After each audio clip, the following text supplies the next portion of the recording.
Assalamualaikum warahmatullahi wabarakatuh.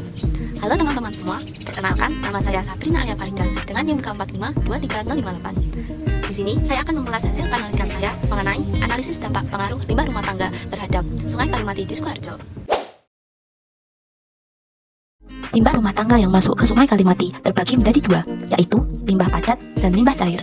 Limbah padat meliputi sampah organik seperti sisa makanan dan daun-daunan, serta sampah anorganik seperti plastik dan kertas. Sementara itu, limbah cair berasal dari kegiatan mencuci, mandi, dan memasak yang mengandung bahan kimia dan deterjen.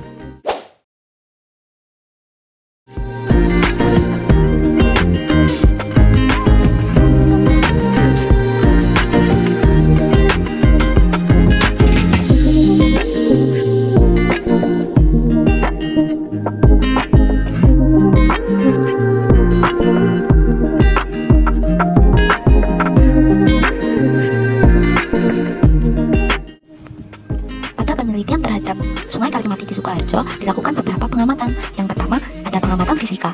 Berdasarkan pengamatan pada titik sampel 1 dan 2, terdapat perbedaan kondisi fisik air sungai. Pada titik sampel 1, air terlihat lebih keruh dengan banyaknya endapan dan sampah-sampah yang mengapung di permukaan air, serta bau yang tidak sedap. Sementara di titik sampel 2, air itu memiliki warna yang lebih kekuningan serta lebih jernih, akan tetapi masih memiliki bau yang tidak sedap. Untuk yang kedua, pengamatan secara kimia. Pengamatan secara kimia dilakukan pengujian di laboratorium melalui pengujian pH serta suhu. Pada hasil penelitian, pH air di kedua titik sampel masih berada dalam batas baku mutu. Berdasarkan hasil pengujian, pH air di kedua titik sampel masih berada dalam batas baku mutu air. Akan tetapi, suhu air cukup tinggi hingga mencapai 33 derajat Celcius. Untuk yang ketiga, pengamatan secara biologi.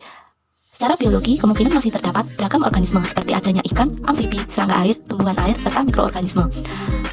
Karena pada Sungai Kalimati Sukoharjo ini merupakan anak cabang, akan tetapi ekosistem sungai di Kalimati Sukoharjo tampaknya terganggu oleh pencemaran limbah domestik di sekitar warga. Berdasarkan hasil pengukuran, beberapa parameter kualitas air di Sungai Kalimati Sukoharjo belum memenuhi baku mutu lingkungan sesuai dengan peraturan perundang-undangan, seperti suhu, warna, dan bau air.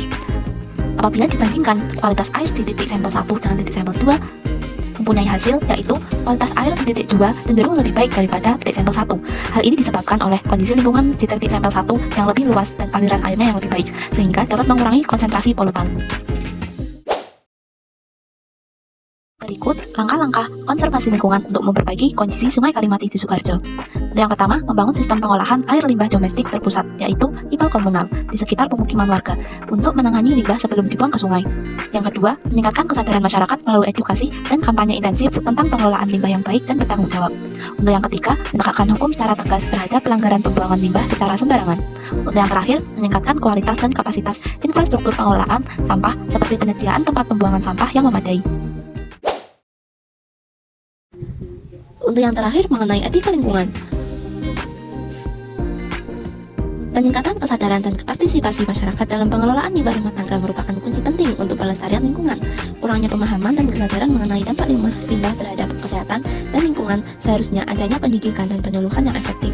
Masyarakat perlu diberikan pengetahuan tentang caranya bagaimana pengelolaan limbah yang benar, termasuk pemisahan sampah daur ulang, pembakaran, pengkomposan, dan pembuatan kolam stabilisasi, serta penegakan hukum yang tegas serta sosialisasi yang berkelanjutan adalah langkah yang penting untuk mencegah pencemaran lingkungan.